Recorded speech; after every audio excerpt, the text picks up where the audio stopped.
Warning: the Savage Nation contains adult language, adult content, psychological nudity. Listener discretion is advised.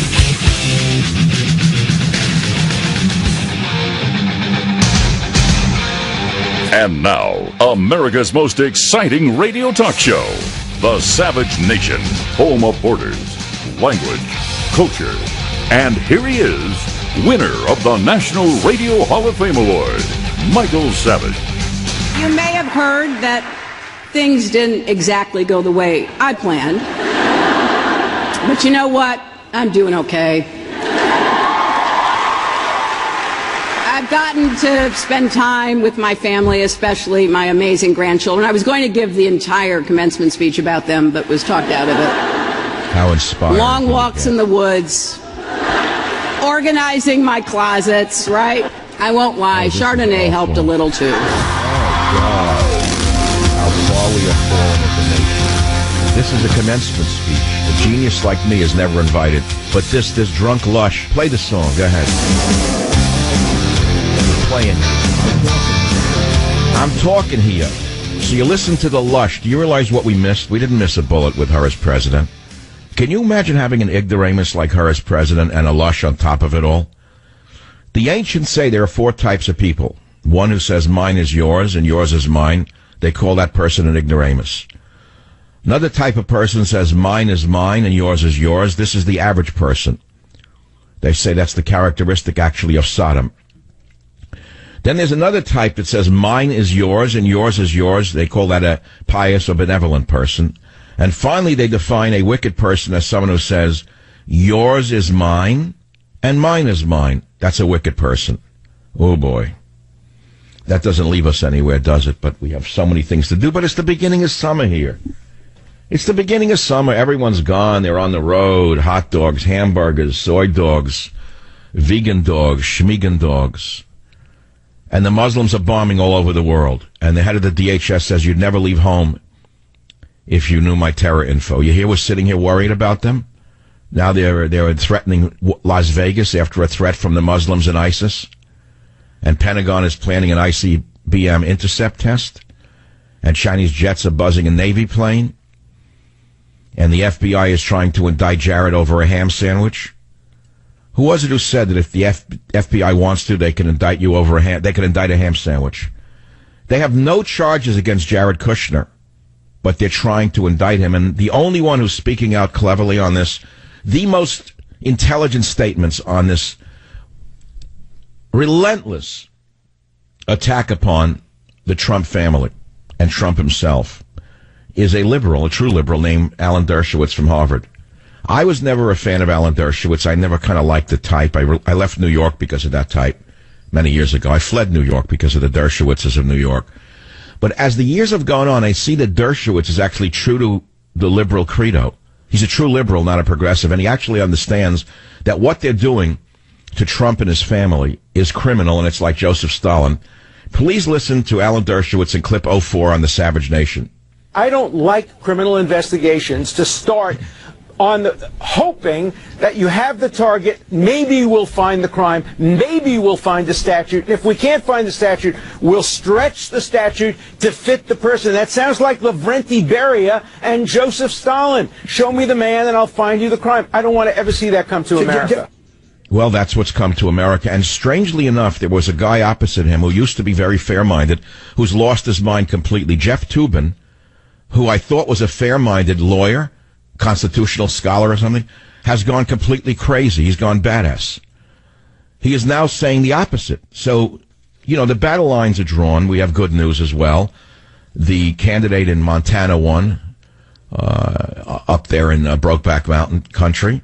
Gianforte, who assaulted the so-called reporter Ben Jacobs, who's now a cultural hero, of course, to those in the media, because he's just like them. Whiny, tricky, slimy, out to get Trump. What more can you ask for an appearance on Good Morning America? You certainly don't want a conservative who stands for American values and who wrote a best-selling book. Why would you want that? Instead, get a slimy reporter who's never done anything in his life except to try to bring down a Republican.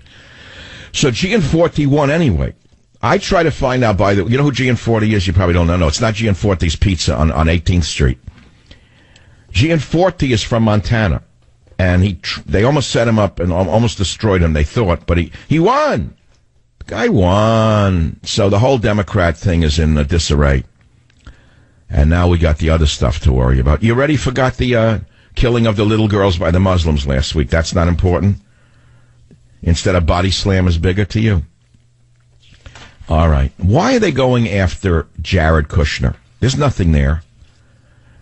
They're going to try and indict him over nothing. And by the way, they may get something to nail him with that he didn't really do, that anybody would do. Notice there's no investigation of Hillary or Bill Clinton and Uranium One. Do you notice that? Have you noticed that there's no investigation of why that helicopter went down with 17 special men on it from SEAL Team, the SEAL team that took down Osama bin Laden? Remember, there was no real investigation of that? All of these brave Democrats, these loudmouth, phony, criminal Stalinists. Okay, that's all I can say to you. It's early on in the show yet. I had a great show yesterday. Hour 3, I talked about cars. I switched from politics to cars. If you only got the first 2 hours, you missed a great show, because I'm a car nut. I've been a car nut all my life. I've always loved motors, noise, loudness, squealing tires, grease, oil, the smell of the grease paint, and the roar of the crowd. The thing is, I love cars, and I asked you if cars are your hobby. We had a great third hour of what kind of cars people collect. It certainly had nothing to do with terror. Let me put it to you this way. You're never going to find an ISIS member in a sports car. Let's start with that. Why I love sports cars and classic cars. You're never going to find a Democrat in a sports car. Well, yes, you'll find them in sports cars. You'll never find a Democrat in a drag racing car. Never. You'll never find a Democrat. You'll never find an ISIS member in a dragster. You'll never find an ISIS member at a speedway, unless they're trying to blow it up, because that's all they do. They never gave anything to the world. What kind of religion? Can I ask you this? They cite their religion as they set off bombs at concerts where little girls attend and blow them to pieces, and then they celebrate it. And so far as I know, CAIR has not yet apologized at all and say it has nothing to do with Islam. I haven't heard that yet. They haven't said a word. Has CAIR released a statement? Jim, will you look it up on the ISIS killing of the little girls? Where's the clowns in CAIR on the killing of the little girls? I don't know where they are. But what kind of religion poisons the minds of people to think that killing little girls is part of their religion? Tell me what kind of religion does that to a mind. If it's in their holy book, then we have real troubles in this country with freedom of religion. Let me tell you that. We better revisit what freedom of religion really means. I guarantee you the founders didn't mean that freedom of religion means you can bring in a holy book which says kill the infidel or cut his throat. I can guarantee you they didn't mean that when they said freedom of religion. I can guarantee it. But there's no investigation of that. So far, no investigation of imams preaching hatred. Now, FBI is saying that Mr. Kushner, the son-in-law of the president, didn't do anything, but they're probing him anyway. That's a form of character assassination. The FBI is now a rogue agency, completely out of control, functioning as though it is in the Soviet Union under Mr. Beria, the worst man in the history of the Soviet Union. Well, they were all pretty bad, but Lavrenti Beria and Joseph Stalin said, as Dershowitz said, show me the man and I'll find you the crime. That's what the new FBI is doing. Can you believe this? Instead of investigating imams who are preaching hatred, instead of investigating terrorists on a more vigorous basis, they're investigating the Trump family. Can you believe how sick this country has become? A witch hunt. Now, why are they going after Kushner? There's no evidence he did anything wrong. It's unclear what precisely Kushner may have done to have drawn the Soviets in the FBI to investigate him. It's simply a witch hunt and an attempt to destroy Trump from within by weakening him from the inner circle. It's terrible to watch this because today it's Kushner, tomorrow it's you. If you let a rogue agency like the FBI do this to Kushner, they can do it and they will do it to any one of you, whether you are a liberal or not. You are vulnerable and you know it. You know you've done something. I don't care if you're the biggest Democrat in the world. You know that you have a skeleton in your closet that they can find. And if you're going to let them get away with this kind of civil liberties abuse, you could be next. But I said it was a summer show. This is the kickoff to the summer. I already have a half a migraine just from even thinking about how evil this country has become under the Democrat, socialist, Islamist machine, that after an attack on little girls in England, that they're focusing on Trump instead of on those who would destroy your little girl is astounding to me. So when did they come back? They didn't wear a veil in Saudi Arabia, but they wore veils in the Vatican. That was upsetting. Why did they wear veils in the Vatican and not in Saudi Arabia? Not wearing a veil in Saudi Arabia was good. That showed defiance of the throwbacks, right? But then they put a veil on for the old commie over there in the Vatican. What was that about? Okay, whatever. No one cares about this. I don't even know why Trump went to the Vatican. What was he going to gain from that? Nothing. Zero. Like a zero. I could feel like a dead show because there's no one out there today. Gianforte wins. I gave you 53 ideas. I talked about cars. Okay, forget about it. Let's go on to the next thing. What did I click? Okay, Zuckerberg's coming up. You know who he is? One of the richest schmendricks on the planet who got very lucky for co-developing Facebook with someone who sued him and won a fortune. Now the schmuck was worth $58 or $100 billion, says we should have universal basic income in a slimy, lispy voice. I can't believe what I'm listening to. He's going to end poverty. He's going to end disease. He's global this, global that. You got to hear clip 10. Here is Schmendrickberg, Mark Schmendrickberg, worth $58 billion, telling us that there should be universal basic income. Listen to clip 10. You got to hear this. We should have a society that measures progress not just by economic metrics like GDP, but by how many of us have a role we find meaningful. Like raping? We should explore ideas like universal basic income to make sure that everyone has a cushion to try new ideas. Wait. Universal basic income. If that is not straight out communism, can you tell me what is? You mean that the drunk in the street who urinates on himself, you mean that the junkie shooting up in an alleyway should have the same income that you have? So, you know, Mark, what I say is this. You live behind walls. You have a huge gated estate everywhere you live because you know you're hated by a lot of people. And now you're saying we should have open borders, so we know you're a liar through and through. You're lying through your teeth. So he gives a speech in front of his employees calling for universal basic income. Why doesn't he begin by giving away his fortune to the poor? Let him start with his own fortune. Why doesn't the Pope give away the great art of the Vatican to those who are homeless in Europe? There are no homeless people because they all have a universal income as a result of the stupidity of those enemies within. But why doesn't the Pope give away the great art in the Vatican to help some of the poverty? Why doesn't Zuckerberg give away any of his wealth? Why doesn't Hillary give away any of the glam that she got through glamming over there in the Clinton Foundation? Why? Because they're all liars through and through. But look, the people are stupid. They're drug addicts, and they listen to this garbage. Instead of Trump sneezes, it's collusion with Russia. Somehow there was a collusion between Trump's sneeze and the Kleenex Corporation and Moscow and the Kremlin, according to Maxine Waters, because that's how their mind works. Why do you think I talked about cars yesterday? What did I want to talk about? I'm warming you up, but I could see already it's a dead zone. I could tell already what's happening. I have a 15th sense in this business. I can feel it. I can sense it. It's not me. It's not me. It's not me.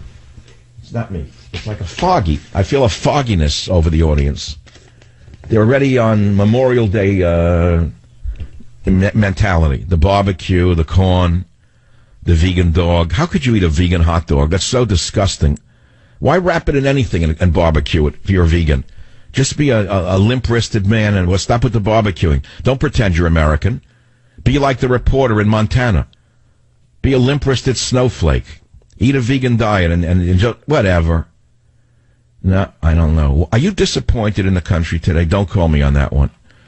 Look what they're doing to Trump. Whatever he does, a sneeze now is collusion. But they don't investigate Maxine Waters for her collusion in the downfall of Freddie Mae and Fannie Mac, or Fannie Way and Fannie Way and Fannie Prack.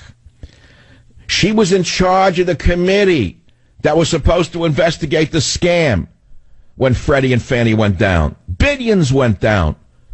The other one who was on the committee was smart enough to retire, Barney Frank. Remember Barney Frank? He knew to get out of the heat because he was going to go down, but they didn't touch him. Because why don't they go after her? Because she's a sacred cow. Why is she a sacred cow? Can't answer the question. I'll be back. Join the Savage Nation. Call now. 855-400-SAVAGE. 855-400-7282. Savage. The Savage Nation is sponsored by Swiss America, the only company I trust with my financial future. Call 800-289-2646 or SwissAmerica.com. Thank you for listening to the show on Really Big Something Channel. You're listening to Michael Savage and the Savage Nation on Talk Radio 560 KSFO.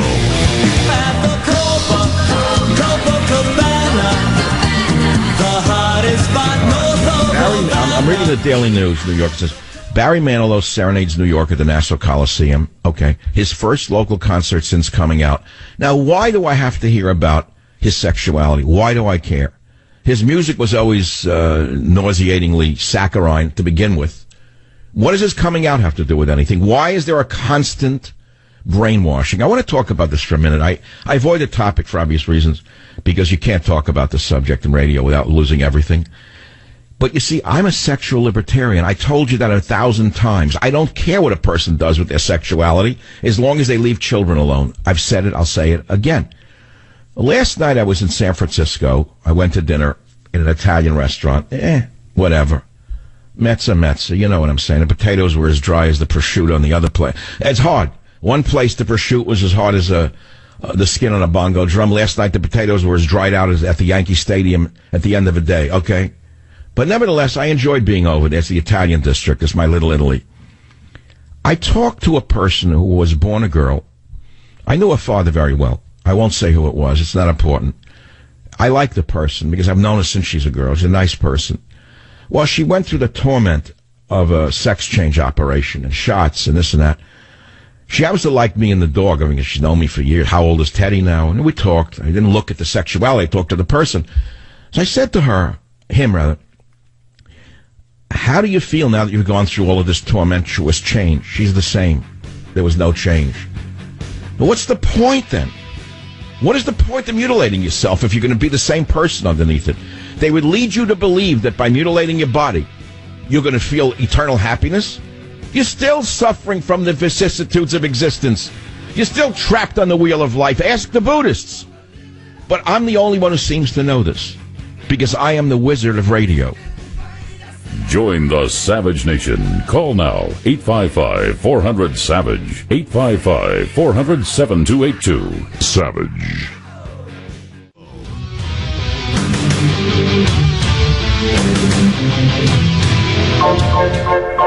That's all. Okay, you want me to go light? Take out Savage. Savage is gone. Now play Percy Faith. That's what they're ready for today. You think I want to sit here suffering talking about the Islamic invasion?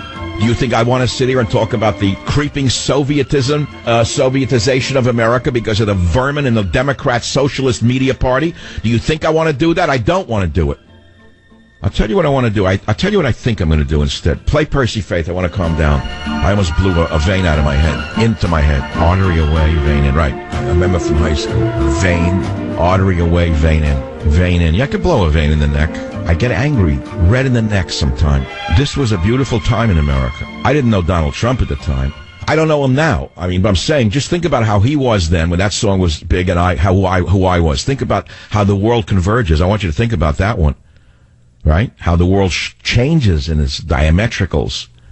I only want to talk to transsexuals for a moment about the whole thing because we're so beaten up with the lies that if we only became gay, or if we only became a lesbian, or if we only became a transsexual, if we only mutilated our body, we'd be happy forever. It's a lie. It's a gigantic lie.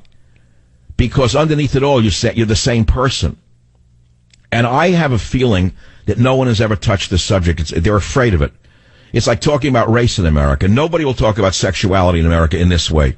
Oh, you get the stupid jokes from the low brains on HBO. That's not talking about sexuality. That's nonsense. This is talking about sexuality. I mean, I can do the politics. Here's a story that'll get you so sick I can't even read it. Transsexuals listening to the show, will you please call me and talk to the American audience out there and tell them what you think about my comment. Like, would you do it again? would you go through the suffering that you went through if you knew how you were going to feel at the end of the day, that you're the same as you were before? Here's another guy calling. He has a 54 packet that keeps him sane.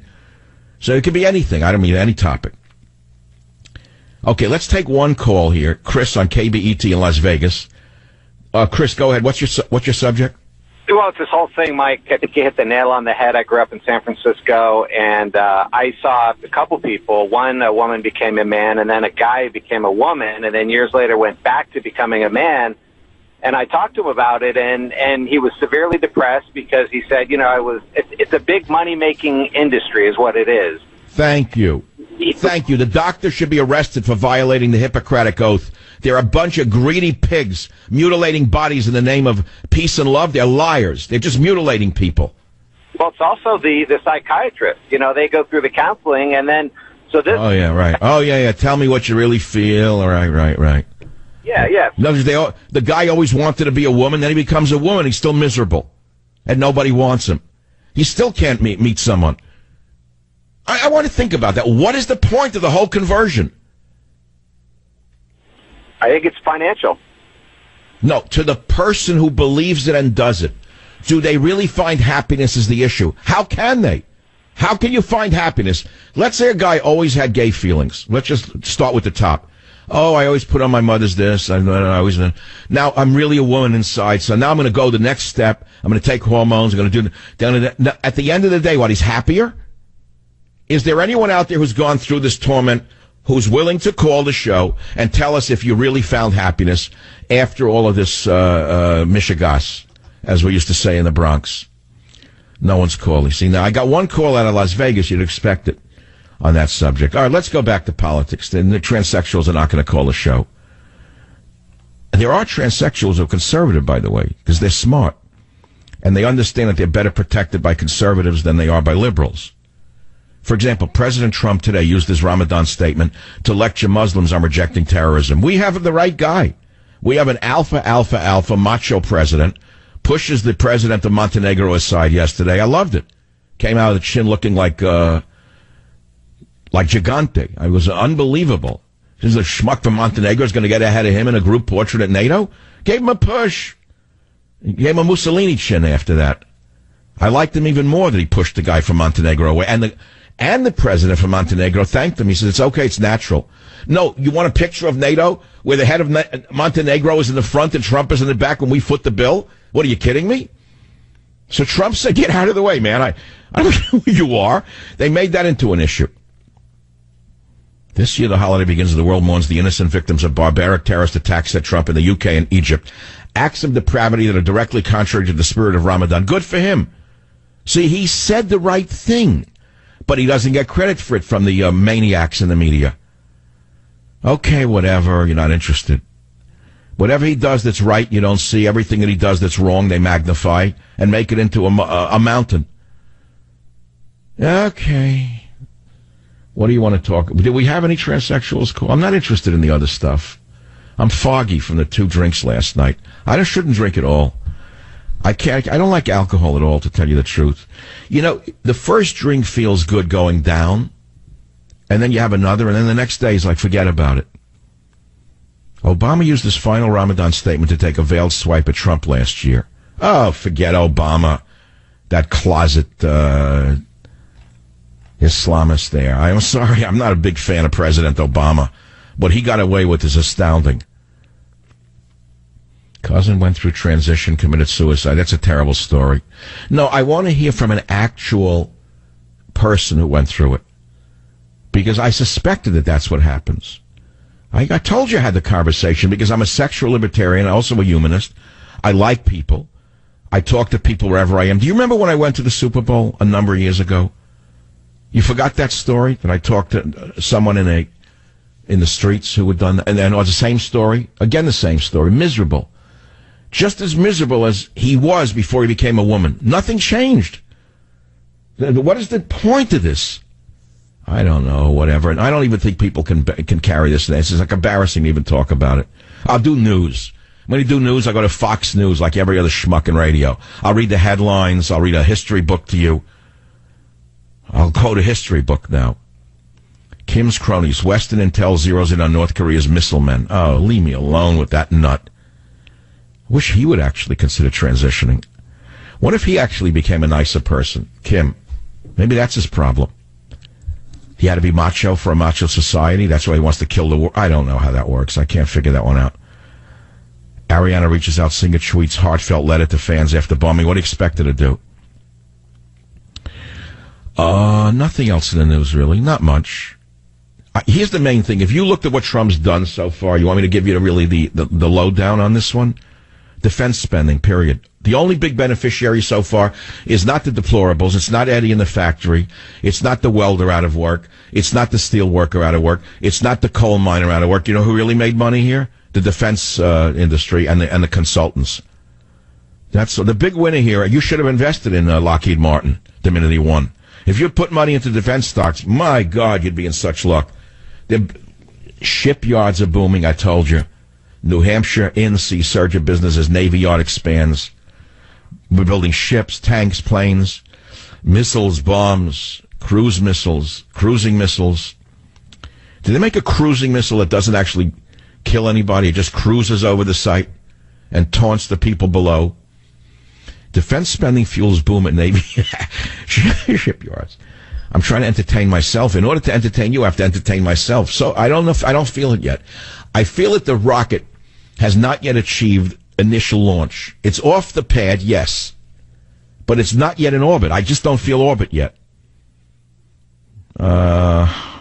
Investment in shipyards. So they're doing great. They're doing fantastic, the defense industry. Booming. That's why McCain has shut his mouth. He did his job. He got the defense industry what they wanted, the little marionette that he is. You know, McCain, insane McCain, is the shame of the McCain lineage. You know that. The grandfather was a distinguished admiral. I'll tell it again. The father was a distinguished admiral. This schmuck came in last at Annapolis. You don't know this. A complete moron. I've known people who met him. He's as stupid as he sounds. They put him in the Navy. All right, he had the guts and the brains to fly a jet. I don't take that away from him. I wish I could do that. But he was on the deck of the Forrestal during the Vietnam War, and he pressed the wrong button. He shot off a rocket, killed numerous people, almost sank the ship. I mean, come on, man. Don't put him up in the hero category. You know, Trump was right. He was no hero. But, okay, he suffered at the hands of the evil Vietnamese torturers. You gotta have sympathy for him. That does not make him for a great senator. It makes him a lunatic. They broke him.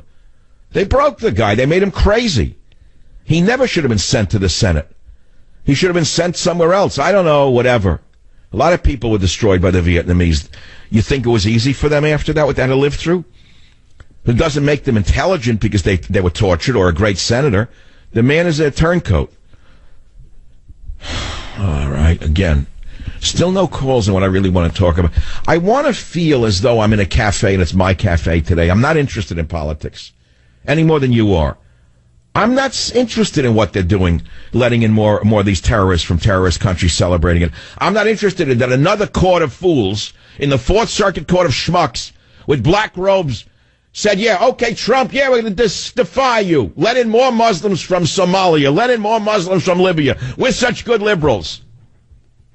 Liberalism is a mental disorder. It's that simple. I can't even focus on it right now. I really want to help people who are thinking about that surgery. You better think very carefully. Never mind the lies that your therapist is telling you. Never mind what the doctor is telling you. You better listen to people who've been through this and come out on the other side and let them tell you whether they would recommend it. That's all. Why is Medicare paying for transgender surgery? Why are we in California paying for transgender surgery in prisons? Tell me why. Okay, KSFO, David, what do you think about this issue? Hey, Mike. My daughter is lesbian. She is going to be marrying a transgender. He's in conversion right now. And she wants me to walk down the aisle and walk her down the aisle. And it is just, I've been going back and forth with this because it's... Well, let me see if I follow it. This is so complicated. I know. You have an XX daughter, and she's marrying, what, an XY who's becoming an XX? Female that's becoming a male. XX becoming XY. Yeah. Okay. Well, you got to do the aisle. Here's my recommendation. She is your daughter. You have to put aside your feelings for her sake if you want any relationship with her, which you should continue to have. I'm just telling you what, if it happened to me, that's what I would do. You have to just love her. It's that simple. There's nothing you can do about what she wants to do. You know, go back to Khalil Gibran. The children are not ours. You don't own them, David. David, you don't own your daughter. You know what I'm saying?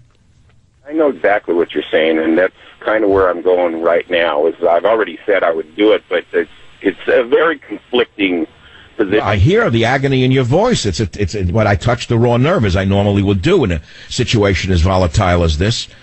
Are you still married to the mother? Oh, yeah, we're still married. And what it is, also, we have 5 kids, and we go, my son has told me I'm going to hell because I don't believe the way he believes. Wait, hold on. Your son is a devout Christian? Yes, he's a devout Christian. And all right, so wait a minute. So were you a very Christian family, and still, is your family fundamentally a devout Christian family? Well, no. I was raised Catholic, and my wife was raised Protestant. We really never raised our kids with any religion, but they've all... Okay, all right, I see it. So you have the whole spectrum. One son becomes super Christian, one daughter goes XXXY, so it's all over the map. Everything in between, because like I said, I have 5 kids. And are there any in between? Are there any in between? Any in betweeners? Are they going to the wedding?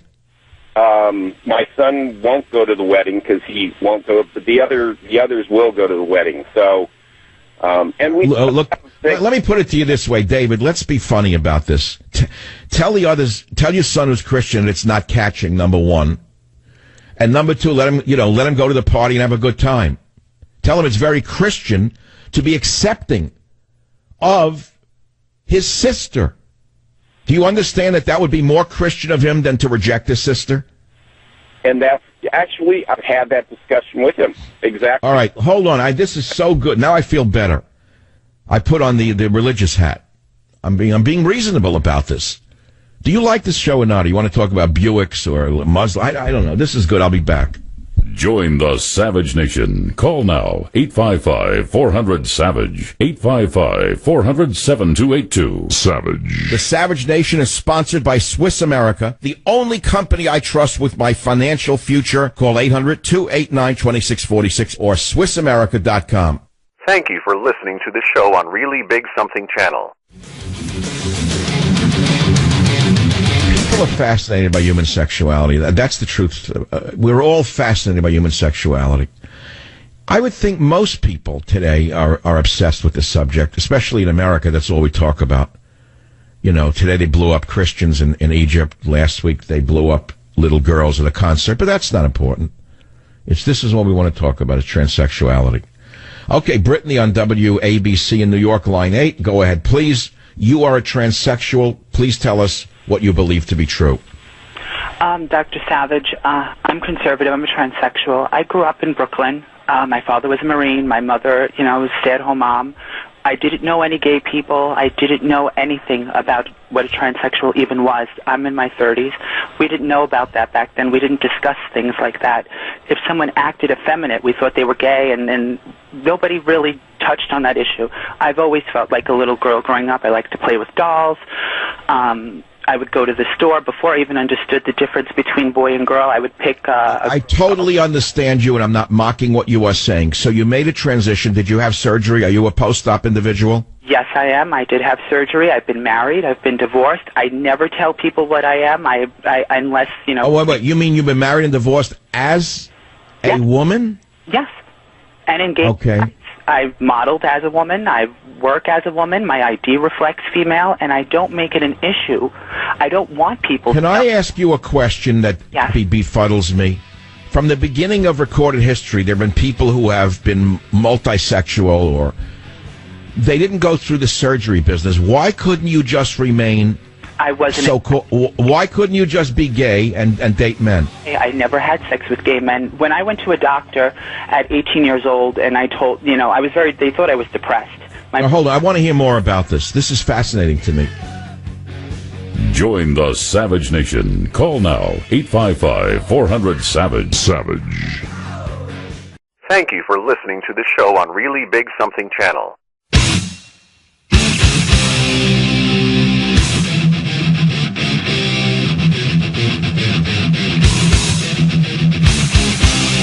Warning. The Savage Nation contains adult language, adult content, psychological nudity. Listener discretion is advised.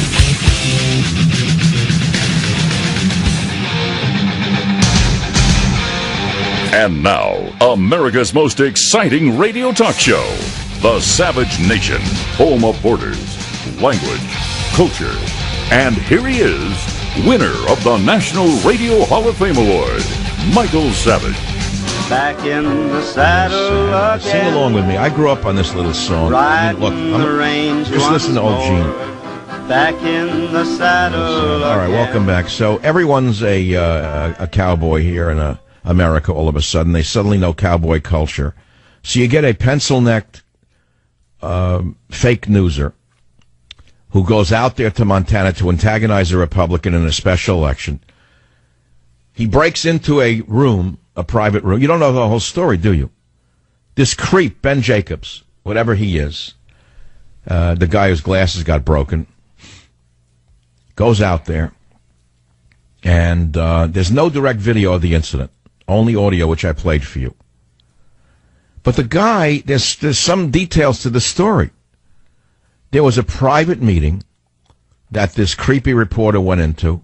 He was asked to leave, the Guardian guy. He said, get out of here. Stop it already. You're goading me. First of all, this reporter, as we learned, put out false stories that Gianforte, the candidate, had a secret deal with Russia. Again, Russia. That's their only narrative now. Everything is Russia. Everything Russia, Russia, Russia. That's all they've got on their minds now. Little girls got macerated by Muslims over there in England, and this creep is talking about this crap. Now, you understand why the reporters are out to kill the country and how dangerous they are? So he goes in the room and they say, get out of here. Well, anyway, the rest you know the whole story. Do you know? Apparently a reporter, so-called, from Fox News, if you want to call her a reporter, this thing, Acuna, wrote a report, Fox News reporter Alicia Acuna wrote a report published on Fox News that allegedly detailed what happened as Jacobs aggressively questioned Gianforte, the candidate. Well, it turns out she now backtracked on her story. She went on the Laura Ingraham show, this reporter, today, and backtracked. Ingram asked Acuna if that meant she was changing a story, and all of a sudden, yes. She says, well, just to clarify, says Laura, he didn't grab him by the neck with both hands in the way that was initially described. That's not quite accurate, says Laura, at the end of the interview. No, so it wasn't like he grabbed him around the neck. He had one hand on each side of his neck, said the Acuna reporter. In other words, we don't know what actually happened. But here's the account from the candidate's side. Quote, tonight as Greg was giving a separate interview in a private office, the Guardian's Ben Jacobs entered the office without permission. That's called what? What is that called when you enter an office without permission? Does anyone know what that is? That's called trespassing. Aggressively shoved a recorder in Greg's face and began asking badgering questions. These cowards in the media don't have the guts to do that in a mosque after a blow-up. Did they go to any mosques in Orlando and stick a microphone in the face of an imam, a hate preacher? No. So where does the old reporter go? To a red-blooded American.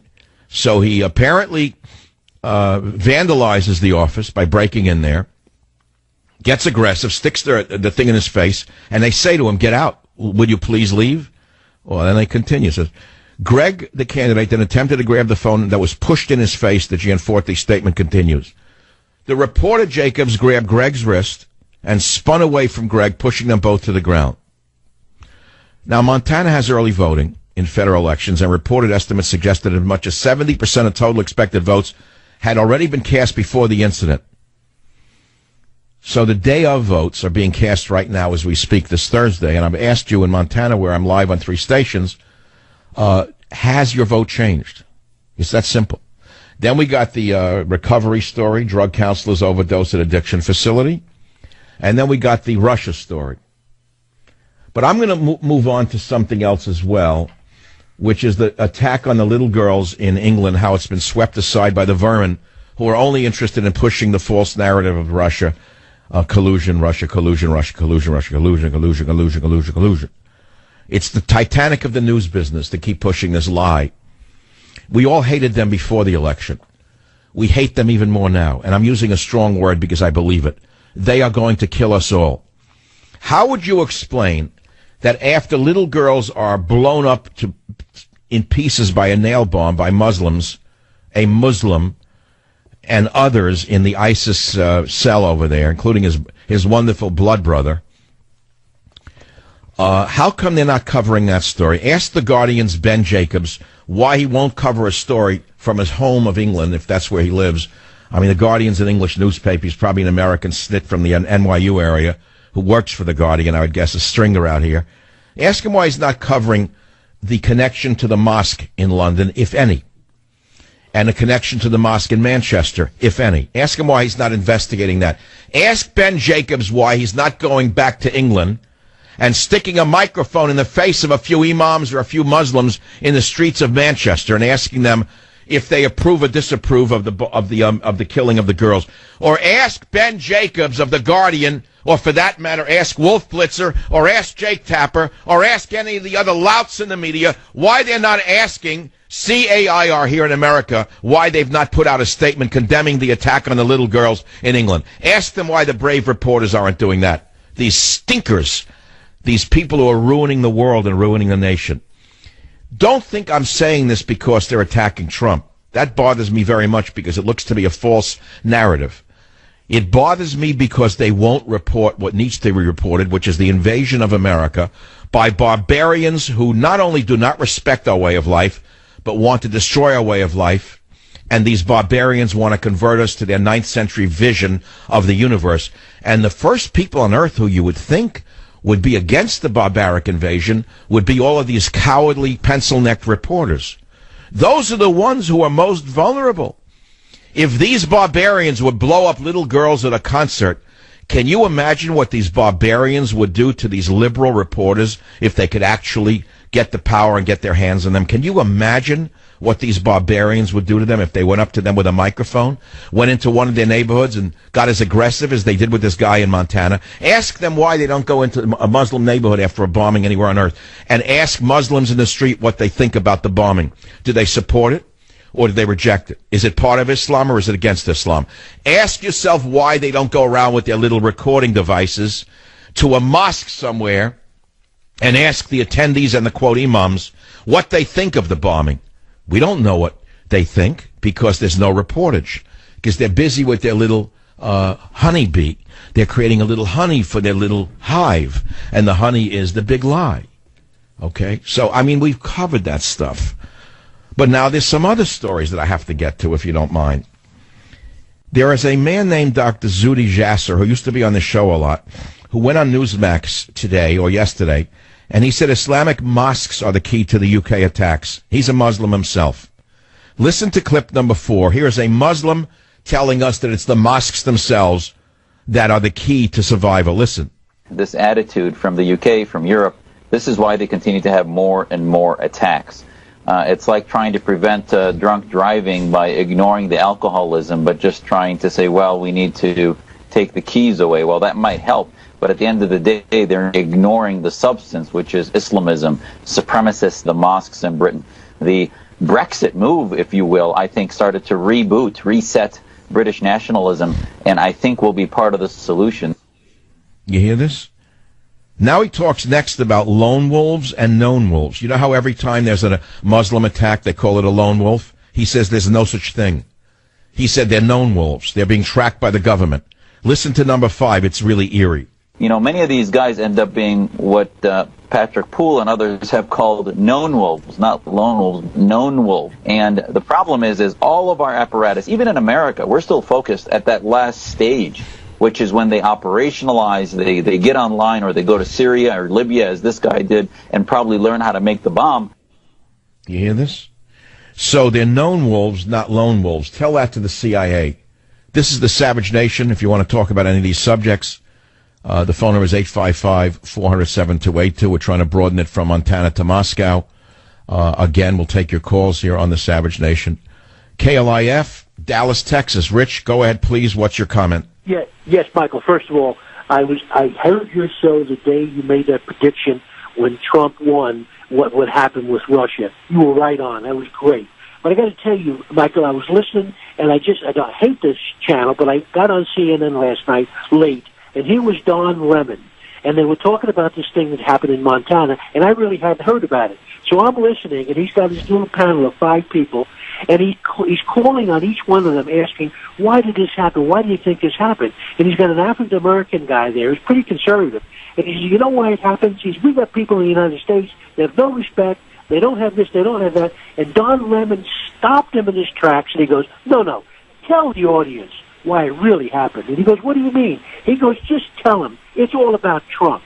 Trump is causing all this. Don Lemon, if you were in a store buying light bulbs and you buy them by wattage, there's a 100-watt bulb, a 60-watt bulb, a 40-watt bulb. Don Lemon is a refrigerator bulb in the bulb department. He has about as much wattage as a refrigerator bulb or an oven bulb. A couple of books ago, he was the only one on CNN who invited me on. Of course, I wouldn't go, because a wise man wrote that hell is a place where there is no reason. So I choose not to go where there is no reason. There's not much more I can say about him. He looks like he has an IQ of approximately 90 after a plate of fish oils. If he dipped into a dish of fish oils, let's say like M&M's, and ate as many as he could in that day, maybe a 95 IQ top, what's the guy's educational background? Why would anyone listen to this guy? So pay no attention to them. I know it agitates us to see that they have a platform, but there's nothing we can do about the idiots who run the news media. They're never going to change. If, God forbid, a terrorist attack occurred right in their building, they'd still blame it on Donald Trump. Okay, so thank you for that call. We're running short of time. And I guess everyone wants to talk about the Montana story because it keeps on changing. What I want to see is what happens today in the election. And again, I'm going to invite people from Montana. I guess you're called Montanans. Is that how you say it? Montanans? That's like tannins and tea or something. The Montanans out there, are you changing your vote, or you're actually motivated to vote for Mr. Gianforte more so today? It's an interesting story, by the way, how this plays out and what effect this cretinous reporter will have upon the election. I'm actually very interested to see the results myself this evening.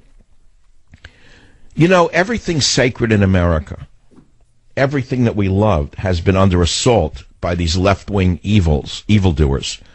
Look what they did to the image of the cowboy with that movie Brokeback Brokeback Mountain. Remember what they did? They tried to turn cowboys, they were saying subtly that all cowboys basically are gay, that underneath the surface, when they get out on the prairie, that's what they do. I mean, do you remember what they did with that movie? Do you understand what we mean by propaganda value and the poisonous culture of America as promulgated by the news media and by Hollywood, which is virtually one and the same? They have poisoned images of John Wayne. They've poisoned images of soldiers, sailors, Marines. Everywhere you turn, they tried to poison images of mother and father, saying we're dysfunctional families if we raise our children. That the real heroes of America are the transgendered individuals. Do you understand what I am saying to you? How sick this country has become? How upside down the nation has become? Do you think that Nancy Pelosi's San Francisco values are the values of the United States of America? And moreover, do you think that the twisted values of Nancy Pelosi's constituency are the values of those in Montana? I don't think so. I'll be right back. Join the Savage Nation. Call now, 855-400-SAVAGE, 855-400-7282. Savage. The Savage Nation is sponsored by Swiss America, the only company I trust with my financial future. Call 800-289-2646 or SwissAmerica.com. Thank you for listening to the show on Really Big Something Channel.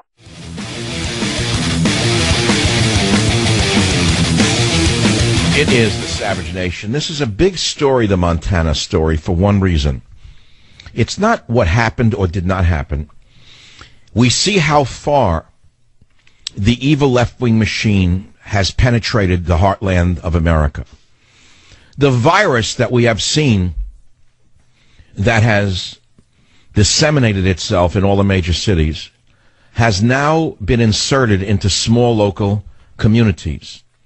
Just as Obama brought in individuals infected with the Zika virus, which was never in this nation, in order to infect the nation.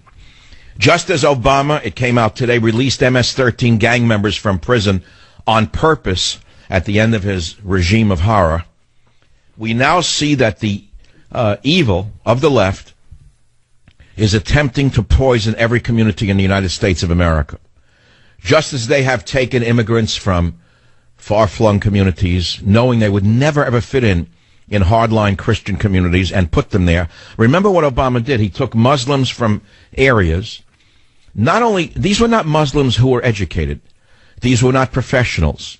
Many of them had never used a toothbrush or toilet paper. And he took them and put them into white Christian communities across America, specifically to cause antagonism. If you think I'm making this up, you are wrong. It is a fact what I just told you. And so they're looking to get now a left-winger there, a Democrat who put on a cowboy hat, God knows where he's really from. A Democrat in Montana? Okay, so they got him a cowboy hat, they got him a pair of boots, and they said that the Republican candidate assaulted the poor, innocent reporter, and that the Republican-leaning state will now be taken over by a Democrat. Well, there may be more to the story than meets the eye. The Republican, Mr. Gianforte, was in fact charged with misdemeanor assault after a political correspondent for the U.S. edition of the Guardian newspaper, which is a left-wing rag, by the way, claims the candidate body slammed him and broke his glasses.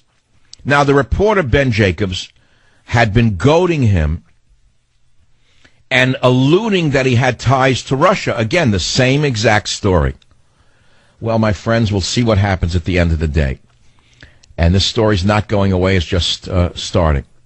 But to me, there's a much bigger story, which is why a creepy little reporter like this for the Guardian newspaper would not go into mosques in America a few days after little girls were macerated by a Muslim who planted a bomb at a dance at a concert. Why wouldn't the brave reporter Ben Jacobs stick his microphone in the face of an imam, even in America, and say to the imam, do you approve or disapprove of the bombing in England? Is it part of Islam or is it opposed by Islam? Where was Ben Jacobs with that? Join the Savage Nation. Call now, 855-400-SAVAGE. Savage.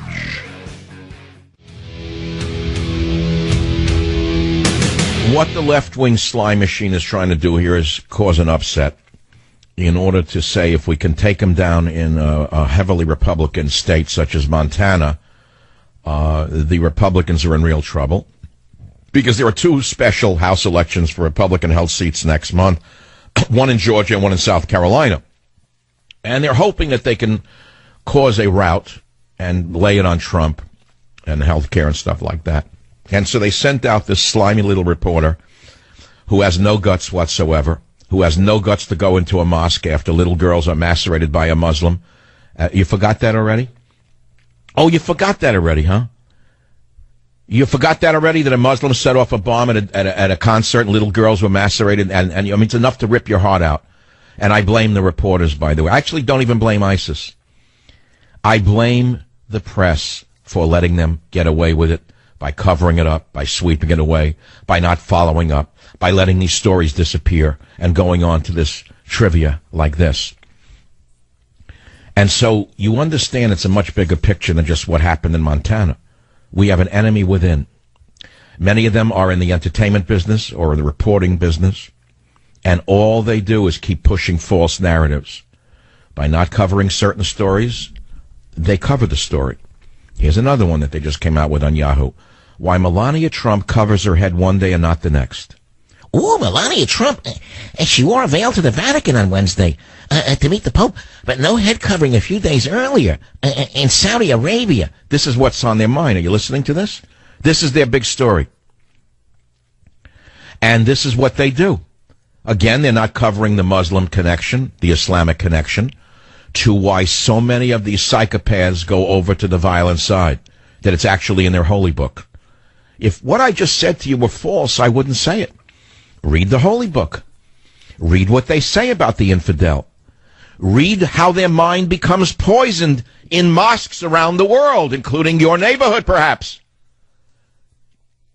And then you'll understand the danger we are in and how the entire West could collapse like a house of cards unless we are vigilant and stand up to these very snotty people who are now being defended as so-called journalists or reporters. It's not just this Gianforte who was under assault. We're all being assaulted by these left-wing drones. I'm very interested what will happen. Let's go to KYYA in Billings, Montana. Gary, what do you think is going to happen up there today in the election? Yeah, I was just going to say I don't think it's going to affect the election because a huge percentage of the electorate had already filed their ballots with mail-in ballots. I heard like 60%. So unless you're going to go in and change your ballot, which I doubt anyway. Well, no, I covered that 70% have been cast, but I want to know what you think is happening after the incident. Well, of those that are still voting, what I've heard is positive for Gianforte. Montana people like their space. You know, we have 1 million people in a state the size of California, and that includes personal space. And someone jabbing, I haven't heard your whole show, but did you hear the candidate's response, his written response? Of course I did. I know what went on. He jabbed him in the face at a private little barbecue, and he was asked to leave. Moreover, I know that this so-called fake reporter who puts out fake news, this left-wing fanatic, had tried to connect Gianforte to Russia. I understand that as well. Yeah. Plus, he grabbed his wrist, and so he made the first contact. And then I don't know who grabbed what, and I don't support violence. Let me be very clear. But to me, the act that the reporter was engaged in was an act of aggression and violence unto itself. By continuing to badger somebody, knowing that you're going to provoke them, to me, that's a form of violence. Is it not, Gary? I agree, and he put it in his face, and he tried to move it away, and that's when they got into the tumult. Well, I don't know if they sell Trump's War in the bookstores in Montana, but you're getting one in the mail. Here's another story that should be major. CBS Minnesota. 2 Muslim brothers were arrested with guns and bomb-making materials. This just happened recently. 27-year-old Abdullah al-Rifai and 26-year-old Majid al-Rafari were arrested on May 11 in North Minneapolis. And the 2 brothers had ties to the Middle East. They had an arsenal with bomb-making material, guns and ammunition in their car. So now Homeland Security and the FBI are involved in the investigation, which started outside a federally subsidized senior housing project. An African-American, Good Samaritan, confronted the 2 men because they were littering garbage out of their car. So he said to them, hey, don't throw this garbage around here. The man who asked that his name not be used for fear of his safety said the Muslim brothers jumped out of their car, moved aggressively toward him, and used the N-word. He then called the police. The police arrived. They searched the Muslim brothers' car, and guess what they find in the Religion of Peace's car? A loaded AK-47, another rifle, a handgun, a grenade, large amounts of ammo, what later would be identified as bomb-making materials, including a drone. Listen to what I'm saying to you. Are you listening? Now, this guy, Abdullah whatever, had recently been released from jail after serving time for a weapons conviction. His brother, Majid, has been released already and is facing a low-level misdemeanor charge. Are you listening to me carefully? The African-American Good Samaritan is outraged if the charges were not more serious. He said for what they found in their car, that is way too light. That is way too light. So now the Good Samaritan's life is in danger because of the lawyers and because of the police department. And they're out of jail. One of them is out of jail, even though they found this arsenal. And this is not being covered by the reporters from The Guardian, is it? And they're not covering the fact that the man who called the police because they were littering is saying that he's shocked how light the sentence is. They're not covering that, are they? Because it doesn't fit the agenda of the radical left. Listen to me. Nations fall. Nations fall when they're undermined from within. Just as if you have a house, it could be the strongest house in the world. If you let termites eat away at your foundation, and you know the termites are eating away at the foundation, but you don't call an exterminator to stop it, eventually the foundation will be rotted out and the house will collapse. A nation is no different. Trust me on that. And we have termites eating away at the foundation of America every day, nibbling at the solid timbers that built this nation. Do I have to spell out who the termites are in human form? Do I have to spell out to you that they are being aided and augmented by the press, who will not even say to you we have termites in the basement, instead focusing on trivia every day of the week? Okay, I think I made my point. There's no point in beating it up, because no matter what I say, those who know will always know, and those who don't will never. I wrote that when I was 17. I remember writing it in my journal. I saw the ignorance of the nation even then. And I made a note in my journal. Those who know will always know, and those who don't will never. There's no changing some people no matter what happens. You could see Muslims blowing up little girls at a concert, and they'll still go to a red, white, and blue Republican candidate for office because they're twisted. Their minds are destroyed. It's that simple. And now what about that story of drug counselors overdosing at an addiction facility in Pennsylvania? That's a bigger story than you may imagine. Because I don't believe these opiate recovery centers are actually doing their job. They're basically revolving doors. You know, you go into an office building, you know what a revolving door is? You go in one side, you come out the other. How many people, what is the rate of recovery in these opiate recovery centers? Who owns them? Who are the holding companies that own the recovery centers? What are their connections to politicians? Why are the manufacturers of OxyContin not arrested? How is it that the manufacturers who own a pharmaceutical firm can make more OxyContin pills than are actually consumed legitimately and not be arrested? Can you explain that to me? Let's say X hundreds of millions of pills are actually prescribed. I mean, there's a careful accounting. It's a certain class of drug. Certain hundreds of millions of them are accounted for by the prescription data. And yet there are more than these hundreds of millions being produced by the people who own the drug company that make OxyContin. Why has the federal government not arrested them? Have an answer to that one? Follow the money. See who they support. See where they give donations. And you'll find out that there may be more to the story than you may believe. KBOI. George on line 2. Go ahead, please. Dr. Savage, thank you so much for helping save our country. I'm just so privileged to have read both Scorched Earth, Government Zero, and Trump's War, and all that you're doing. I appreciate it. And let me tell you something. People may think it's a joke. It's not easy. We're under assault day and night, and I try to fight the battle as best I can, like anybody who loves this country and loves his children would do. Go ahead, please. And the media, academia, medicine, government are all championing dependency rather than self-sufficiency. And that's what has brought about the demise in the drug addiction, alcoholism industry. You know, I've been trying to help people for 35 years, and they keep succumbing to this dependency ideology being peddled by people that have other interests. And, you know, books like Scorecard, Alcoholism and Addiction Remission Program, they don't ever even see the light of day because they just want to peddle those books that'll help create a more dependent nation. And what do? They tell those abusers that they're victims somehow, that they're not responsible for their own addiction? Correct, and they just need to be accepted. And once being accepted is achieved, then they'll find their way to recovery. And that even like I said. Well, I don't believe that. I think that recovery can only come from within, number one. And I think the only way a person can make up their mind to get off drugs or alcohol is to say, I am a sick person, I'm a disgusting person, and the only one who can help me is myself. I'm not going to pick up the bottle anymore. I'm not going to put that needle in my arm. I'm not going to smoke that joint. I'm not going to eat one of those gooey bars with marijuana because I know I'm an addict. No matter how carefully they try to tell you that marijuana is not addictive, it is perhaps one of the most addictive drugs on the planet. And so there's a gigantic industry now pushing the narrative that marijuana is helpful. Well, yeah, it could be that certain components of marijuana, certain non-psychoactive components of marijuana do help with certain diseases, but that's not the same as getting high every day, is it?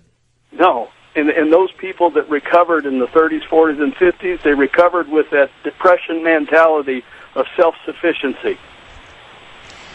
Look, as I said earlier, it's heartbreaking. I can hear it in your voice because you're in the recovery business or war. Those who know will always know, and those who don't will never. You cannot teach certain people anything. Do you know that? You know that by now, don't you, George? Bless you. Bless you. In other words, don't waste your breath anymore on certain people. They're not going to change. We're under assault on every level, And that's all we can do is recognize it and keep them away from us and protect ourselves and our family. It's a full-time job because we're involved in a full-time psycho-civil war. I'll be right back. Join the Savage Nation. Call now, 855-400-SAVAGE, 855-400-7282. Savage. The Savage Nation is sponsored by Swiss America, the only company I trust with my financial future. Call 800-289-2646 or SwissAmerica.com. Thank you for listening to the show on Really Big Something Channel. Look, by now, you've probably heard about the massive cyber attack by the ransomware called WannaCry. It hit 200,000 victims across nearly 100 countries. This bad computer virus locks your files and then demands you pay $300 to regain access to your own data or lose your files forever. Can you believe this? This is terrible. It's a terrible thing. These cyber attacks can lead to identity theft. And to safeguard against this epidemic and giving hackers access to your data, apply the latest security patch, back up your computer, and do regular malware scans. Identity theft is America's fastest growing crime. It happens when thieves use your information to pretend they're you.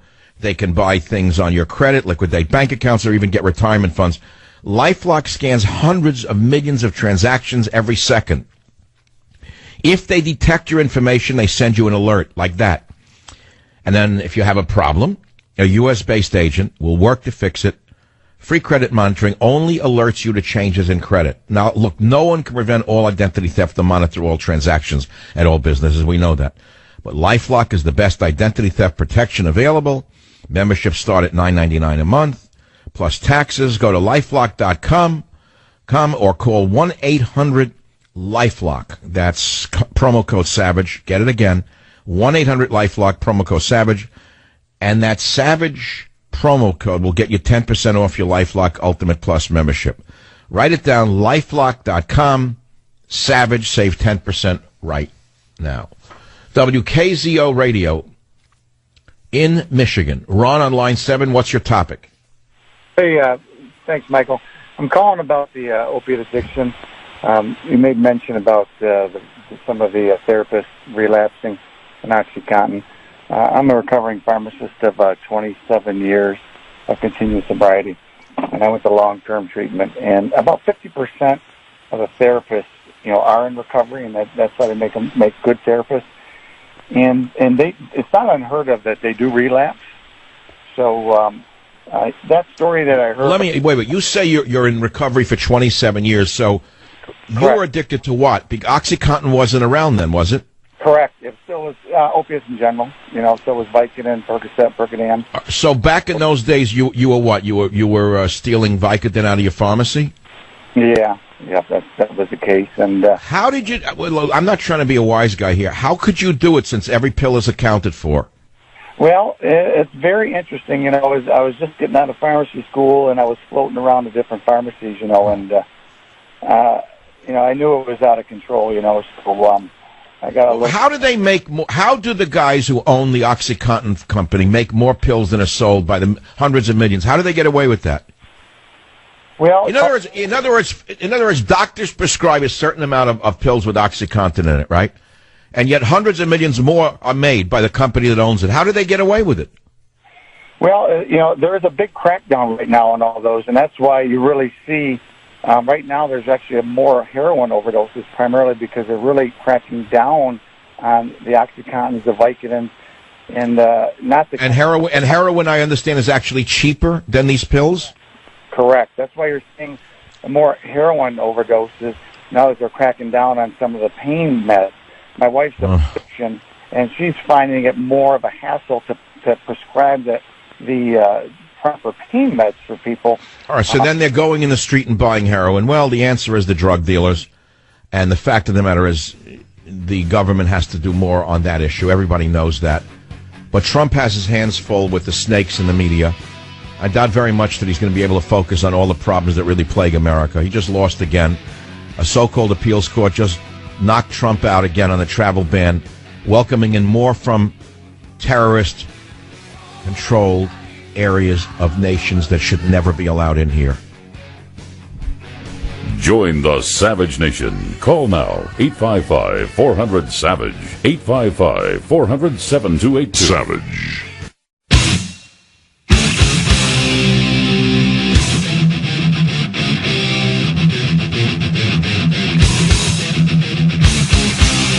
Warning. The Savage Nation contains adult language, adult content, psychological nudity. Listener discretion is advised.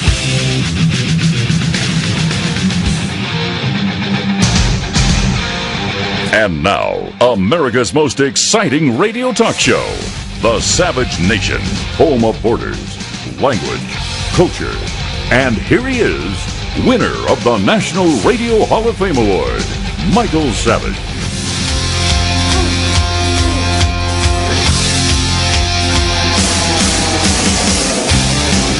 Sound of America, the Savage Nation.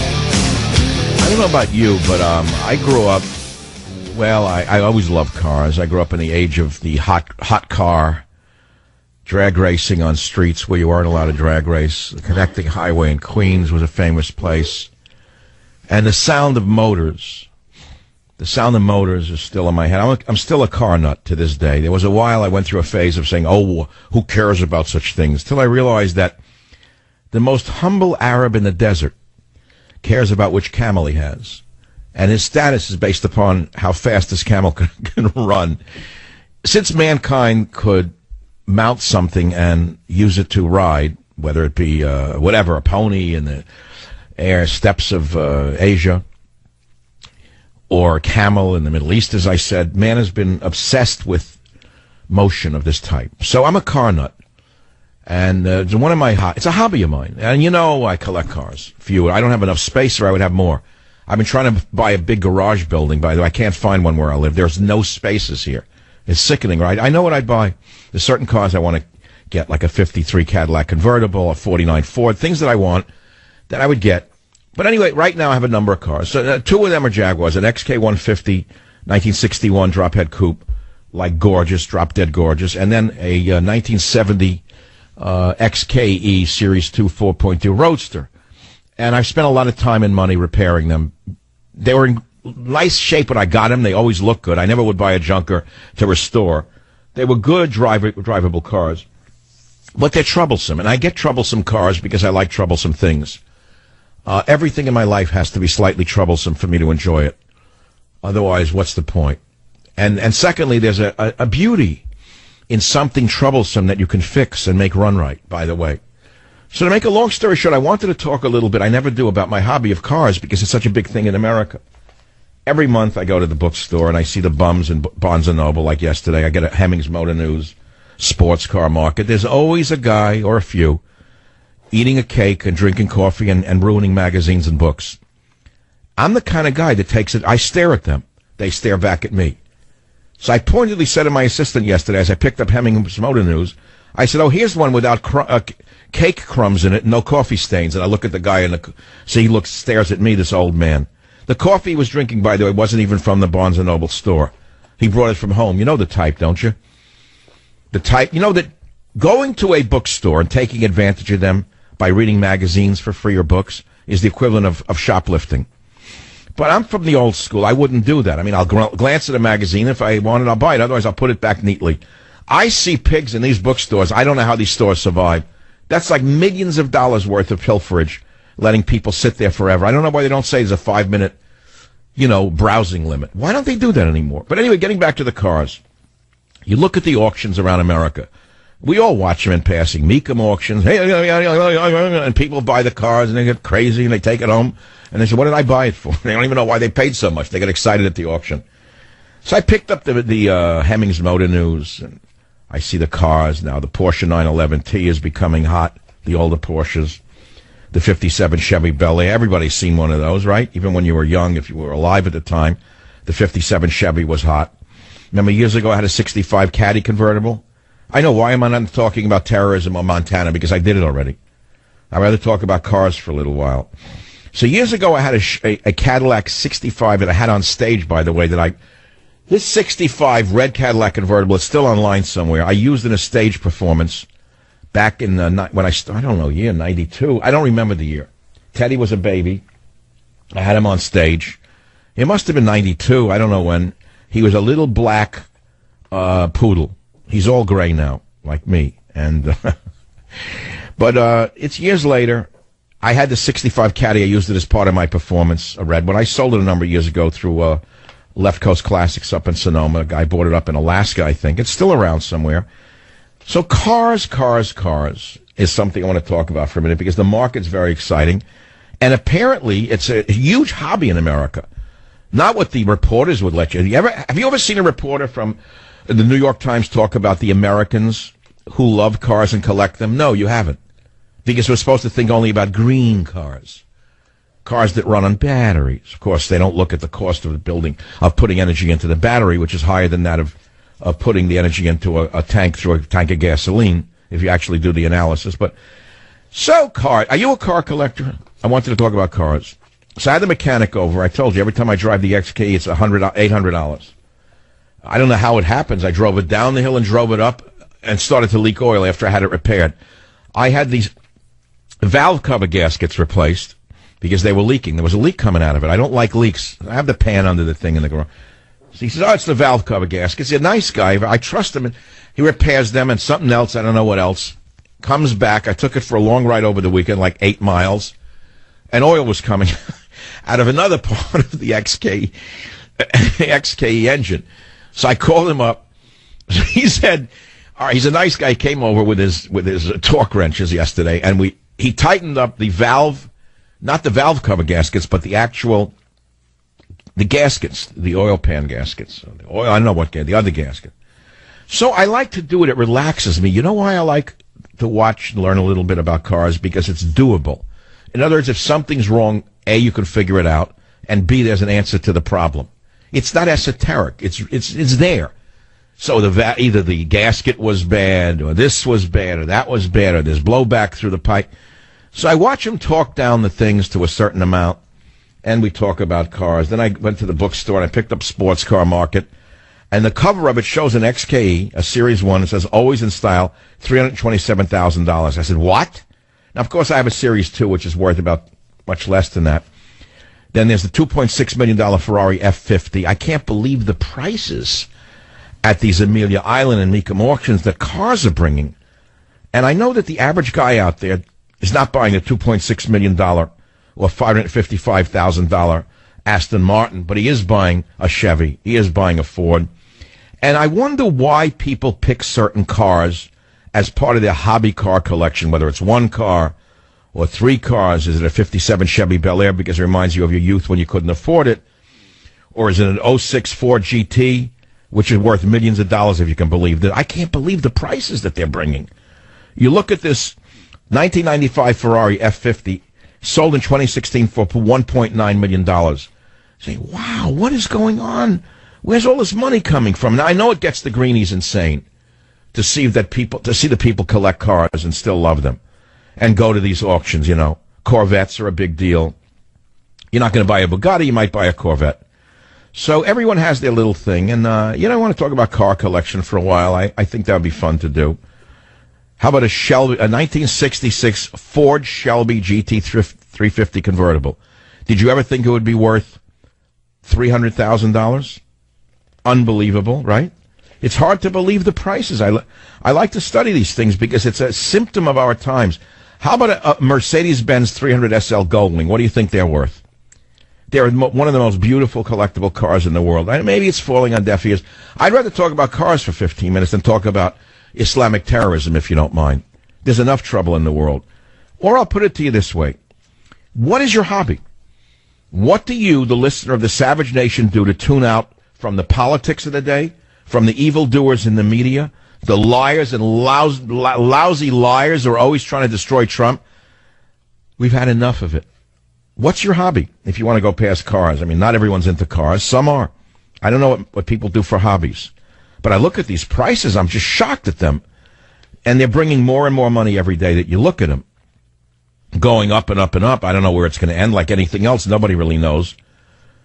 Top 10 sales that you look in the Sports Car magazine, you'll never believe the prices. A 2015 McLaren P1 Coupe sold for $2.3 million in Florida.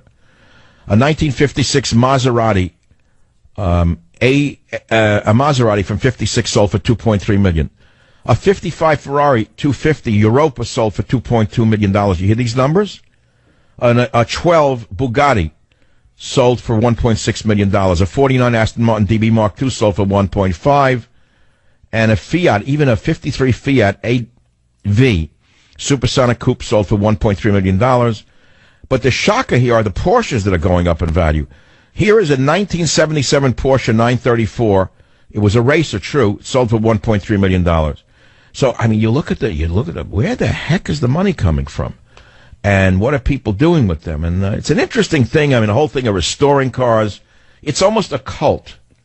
And I wonder what people are buying. One of the things I wish I had bought over the years, I don't have the space for it, are military vehicles. There was a garbage man in the town I lived in. Great guy. He passed away a few years ago. I'll never say anything bad about a garbage man, by the way. But he was an actual nice garbage man. He owned military vehicles. It was in Marin County, California. Terrific guy. Runs a great garbage company. I speak very highly of him. But he collected military vehicles from World War II. And he had a huge collection. Every time there was a July 4th parade, he would put his military vehicles on parade. And you should see the stupid liberals when the military trucks would go by. They would like boo or look down. But I swear I'm not making this up. If a Boy Scout troop of transvestites went by, they would cheer wildly and wave a green flag. I live it's an Alice in Wonderland world that I am living in, with the world that I grew up in and the world that actually should exist and does exist on the Savage Nation, does not exist where I live. That's why I keep to myself. And I do want to talk about cars. What do you do for your hobby to get your mind off of politics, to get your mind off the meltdown of our society, to get your mind off the fact that they're still bringing in Muslims from countries that should not be allowed in, to get your mind off the fact that just today a group of idiotic judges in a circuit court knocked down Trump's travel ban, which would have prevented more Muslims from coming in from, we know, countries that are so dangerous that as common sense would say keep them out, especially after what they did to the little girls in Birmingham. These bums, these filth in black robes, just upheld the travel ban, saying, no, bring in more from Somalia, bring in more from Syria, oh, bring in more from Libya, because we love to see the bombs going off. What do you do to get your mind off this stuff if you don't use drugs? What do you do? What's your hobby? Do you collect coins? I don't know how that would help, but people do. Collect stamps. I'd like to hear what hobbies are. I think it's an interesting show. I haven't done one of these in years. I don't think I ever did one in all my years, because there's a burnout factor for all of us. And I'm going to take some calls on hobbies in a minute, or on cars, right here on the Savage Nation. Join the Savage Nation. Call now, 855-400-SAVAGE, 855-400-7282. Savage. The Savage Nation is sponsored by Swiss America, the only company I trust with my financial future. Call 800-289-2646 or SwissAmerica.com. Thank you for listening to the show on Really Big Something Channel.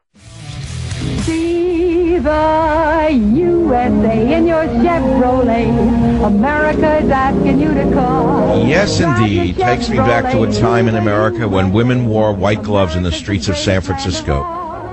Amazing, at least in my mind. Men wore hats, women wore gloves. People went to church. Take a look at the country. Is it better or worse? I mean, I hear people screaming they're free, they're free, they're free, but as Orwell said, I hear their chains rattling.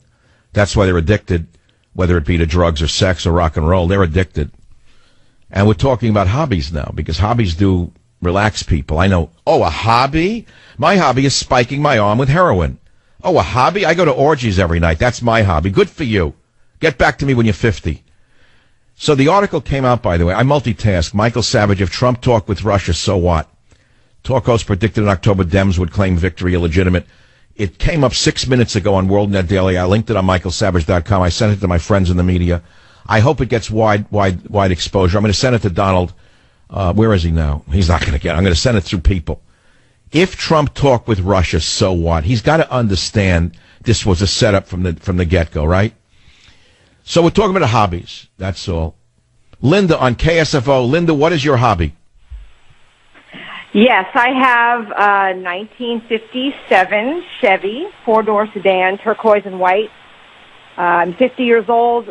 I love it. I love it more every day. I'm so glad I never sold it. And Now, wait, let's start from the top. Is this a restored car, or you inherited it as it is? I bought it from the third owner, all original. Why did you pick a 57 Chevy? What did it symbolize for you? Was it the year or what? I would say the year. I went to art school. For me, it sort of epitomizes America during that time, and I feel like I'm driving. That's interesting. That's what I'm trying to get at. Like, my 65 Caddy was 19 feet, 8 inches long. It was monstrous, all steel and heavy chrome, and I said, this was America when they can still build a big car. I had a friend, an African-American friend, he said, Michael, he said, that's motoring, man. That's not driving. He said, that's motoring in that car. He loved it. Yeah, so certain cars symbolize certain times in our life, you know. And the XKE that I like, this was a car I always wanted when I was young and poor and couldn't afford it. I knew they were troublesome. Everybody knows that. And their sculpture. It's like driving a piece of sculpture that leaks oil and breaks down. Every day, and it doesn't break down every minute. Come on, I'm exaggerating a little bit. But there's something about, that car was the first car that Jag with an independent rear suspension. For those of you who don't know, the engineering, they were very advanced, the English at the time. British engineers were so far ahead of their time that when the first XK came out, the XK 120 in 1949, I think, like post-war, that car was so ahead of its time. Unfortunately, they kept the mechanics a little too long, like they used the same SU carburetors until 1985. They just wouldn't let it go. You know what I mean? They needed rubber that leaked. They needed seals that blew. But they were way ahead of their time for 1949. I guess they just should have changed it by 1985. How in the world can an SU carburetor be advanced today? Well, I have 3 of them on my XKE. What a complicated system this is. Just starting that car is like the Jupiter mission for me. Every time I get in that car with Teddy, this is a funny story in its own way to me. I get in the little car. Now, I got to pull the manual choke. He looks at me because he knows it's trouble, and he sees my eyes. You know how dogs watch you. They're great analysts. He sees the eyes, the worried, nervous look. I pull the choke. I turn the ignition. I hear the mechanical fuel pump tick, tick, tick, tick, tick, tick. Then he waits to see. I put the foot a quarter of an inch, and I turn, and it goes, and Teddy's like looking there. Oh, God, no. And when that thing fires up, it's like I launched a rocket into the first phase on the way to Jupiter. It's fantastic to see how happy the dog is when that XKE starts, I got to tell you. Join the Savage Nation. Call now, 855-400-SAVAGE, 855-400-7282. Savage. Here I am sailing into the last half hour of today's show. 2 hours, hot politics. Now we're doing hobbies, cars, auctions. And I tell you, this really pleases me for a number of reasons. One, because we need to take a break from the liars in the media and the destructive ways that they have about them. And I'm being nice about it now. Now I'm being a nice guy. I'm being Yitzhak, the rabbi right now. You know how much I despise them and what actually should be done. I mean, what he did to him in Montana. Okay, let that go, please. There's only so much we can take from them goading us and undermining us and poisoning us and poisoning our children's minds and extolling drug addiction, extolling degeneracy. There's only so much we can take, so we turn away from it. And fortunately, we don't turn away and become violent if we're rational, civil people. We turn away, and that's it. So a lot of people are turning off. So what are they doing? They're going back to their regular lives, especially now, because things are so hyper. So as I said to you, one of my hobbies is cars. I happen to love them. I don't care if they're troublesome. A lot of things that are beautiful are troublesome. I can get a car that's trouble-free. Big deal. So it's transportation. I'm not looking for transportation. It's not that I'm looking for trouble, but on the other hand, some things that are very, very finicky are also incredible. And that's why I seem to collect those kind of cars. It's not the only kind of car I would get. I mean, honestly, I'd rather have one that didn't cause trouble. I have a 1961, for example, XK 150 drop-head coupe. It must have been restored 10 years before I bought it. I bought it 2 years ago in L.A. and brought it up to San Francisco. It's in a garage. I never drive it once in a while. This thing starts immediately, never causes any trouble. Beautiful, black with a red interior. And that's another car I love. I just love the look of that car.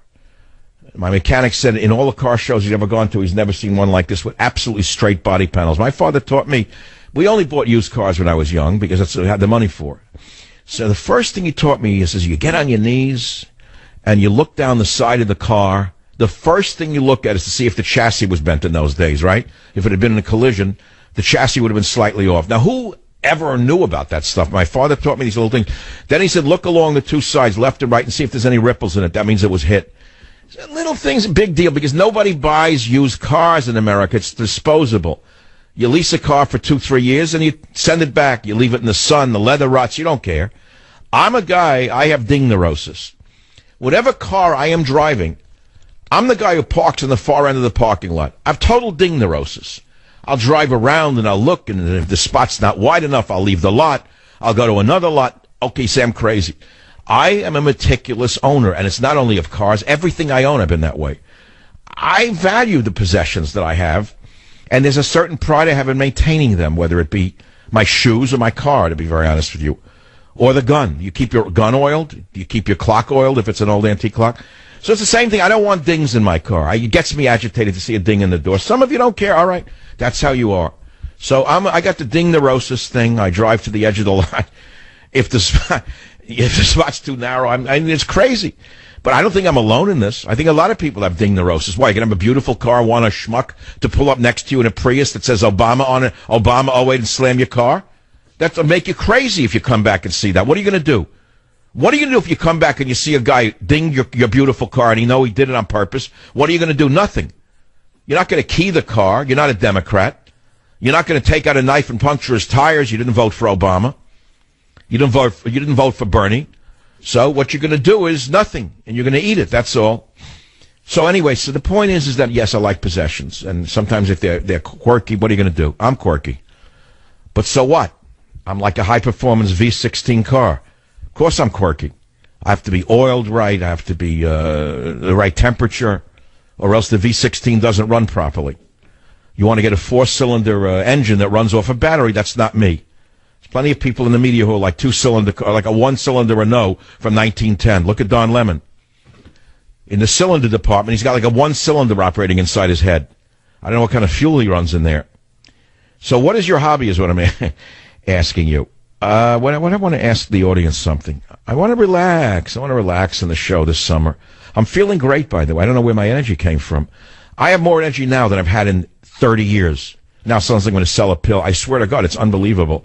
I think I know why I do, too. I'm taking a new supplement, and it's not one that I sell, and it's not an ad. I'm not even going to mention it, because the minute I mention it, someone's going to put out a product and say that they did it. I think, maybe I should start putting out products that really, that I myself make under my name. Nah, I'm not. I don't want to make money. I'm not in the money-making business. I don't want to do that. I make enough doing radio. I don't need to do that. I have wonderful advertisers. Let them make the fortune. The age of worrying about every nickel is so long over. I want to expose my ideas more than I want to put money into my bank account, if you know what I'm saying. And the car collection, fine, so I get more cars. What's that going to do for me? What am I going to do with Jay Leno? That's supposed to do in my old age, is drive around in a car and go on a YouTube with it. That's not my idea. But it's a hobby, that's all. Oh, by the way, my Dodge Hellcat, I shipped down to my house in L.A. I drove it once since I shipped it there. I was down in L.A. about a month ago. I mean, I started that thing up. I went up to a deli, and it, like 2 miles away, it was like a shock driving on Mulholland Drive down there. I don't think anyone's ever seen one. I'm going to go down to L.A. this weekend because I can't stand the weather here in San Francisco. Horrible, nightmarish. Last weekend was like a 95er. You needed like short sleeve shirt, barbecue, rotting, children jumping in the water. It was like out of a carnival of heat. Then all of a sudden, Monday, the fog comes blowing through the Bay Area, and it's cold, it's windy, it's horrible. I have the heat on. I'm wearing flannel pajamas at night, 8 covers. I put a coat on the dog, and it's not going to end this weekend. I'm going to L.A. I got to get out of here for 2 days. So the question is, how am I going to go? Oh, boy. I'm not driving. Actually, I'd like to drive. I prefer driving, but I don't have anything I want to drive in. I have a 2006 Chevy van, but it's too far a ride. I mean, it's 8 hours. Until you get there, 7-8 hours, and the whole thing. I'm going to go with Southwest, the baggage people. I'm ready. I have tape remover in case I get taped, and by the time I get off, I have the tape removing solution. I fear going on commercial airlines. But all right, what are you going to do? You sit like a dummy. The whole time you conform. From the minute you enter the airport, you already lost your life. So you got to wear shoes that slide right off. That's number one.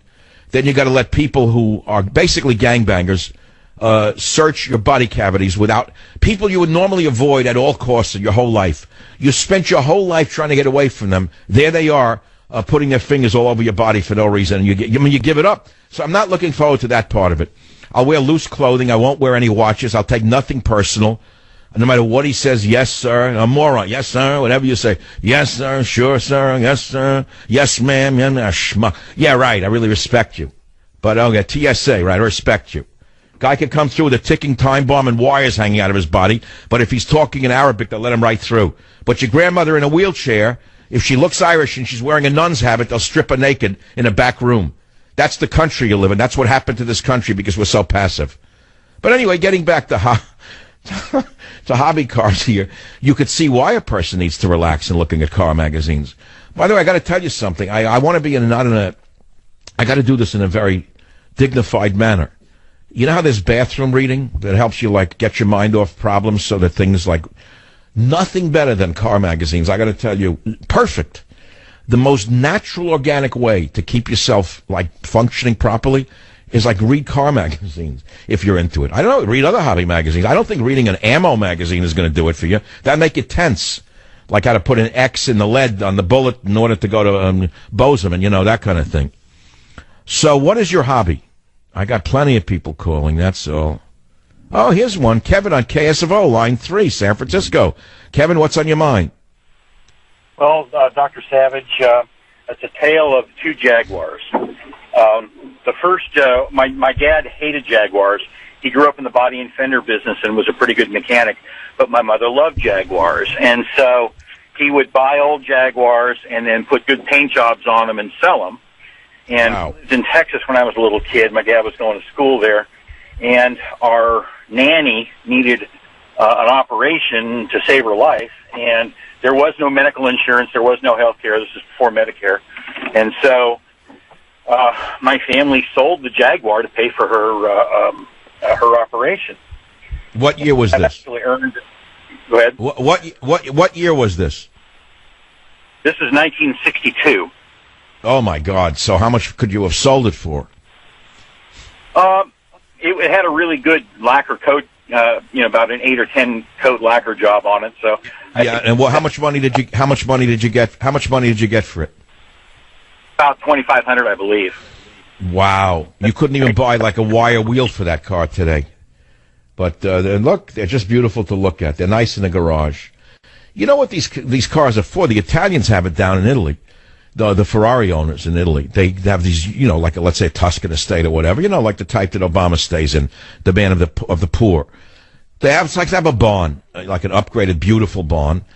They sit around, and the Ferraris sit in the Ferrari, or a few of them are sitting in the garage. They smoke cigars, they drink grappa, and they look at the car. They're smart. They don't drive them.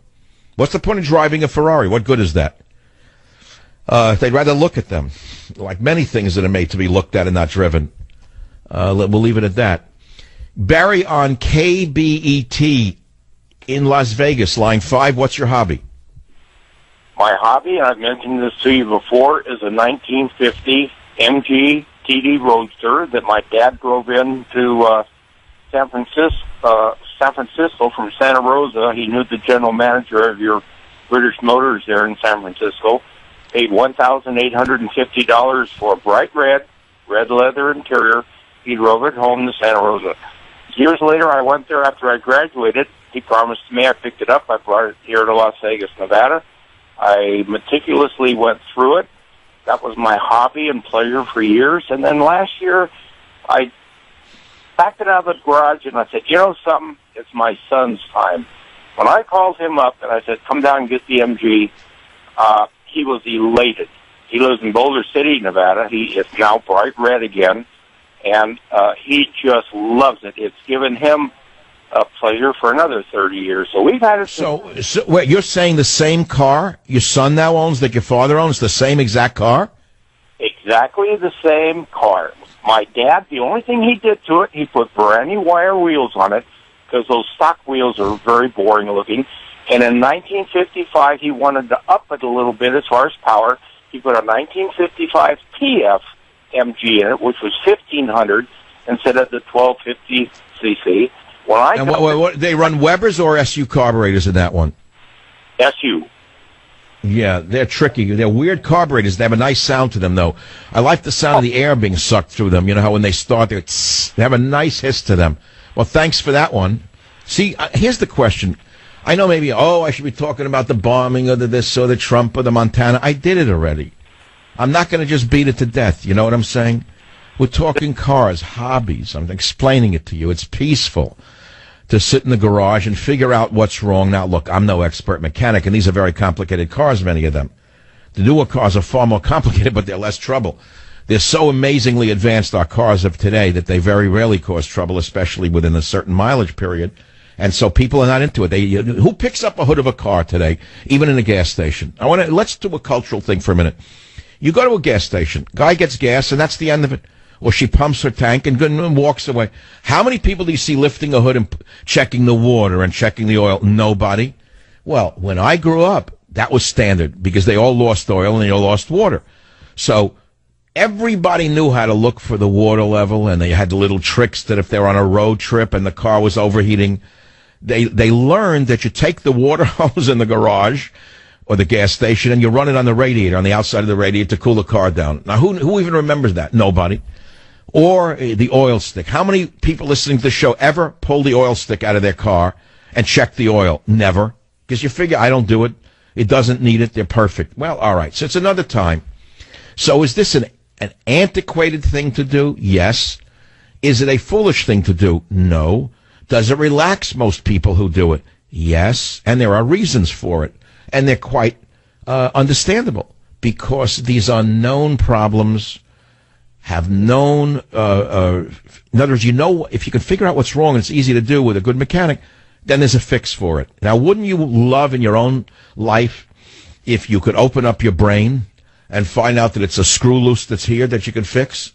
Wouldn't you love to be able to open up the brain of Wolf Blitzer and say, aha, we found the reason that he's so anti-American and so psychotic. It's because he's got not a loose screw, but all his screws fell into the inside of the brain cap. Join the Savage Nation. Call now, 855-400-SAVAGE, 855-400-7282. Savage. The Savage Nation is sponsored by Swiss America, the only company I trust with my financial future. Call 800-289-2646 or SwissAmerica.com.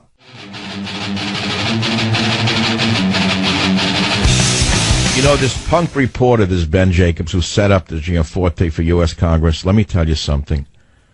I can't tell you what I'd like to say. I'd like to tell you what I feel with the tone of my voice. This punk, this low-life, degenerate left-wing about the body slamming when he takes on an American like this and provokes him, sticking a microphone in his face, provoking him with lies. He's lucky he only got body slammed in Montana. That's all I can say. He thinks he's a hero now? Okay, good. Good for him. Good for him. He'll be on all the shows tomorrow with those with the screws clanking around inside their skulls. Unbelievable to me, the world we're living in when little punks like this can go and bring down real Americans with lies. Why do you think I'm talking about cars? Because it relaxes me to do it, number one, and I wanted to talk about hobbies, number two. There's only one solution to the problem we are in, and we can't go there. We are in, as I said today, I coined a new phrase, a psycho-civil war. I've not seen it anywhere, but it just came out of me. We're in a psycho-civil war right now, and unless this is stopped by the Jacobs, by the Blitzers, by the Tappers, and by all the others who are assaulting us day and night with lies and provocations, I'm afraid it'll go from the psycho-civil war to the next level. I'm asking the other side, if you're listening to me, cool it. Back off, because you're messing with the wrong people. You saw what happened in Montana? That's only the beginning of what's going to happen if you keep it up. You're not in a safe space. You're not on college campuses. You can't blow your whistles, and you can't call for mommy.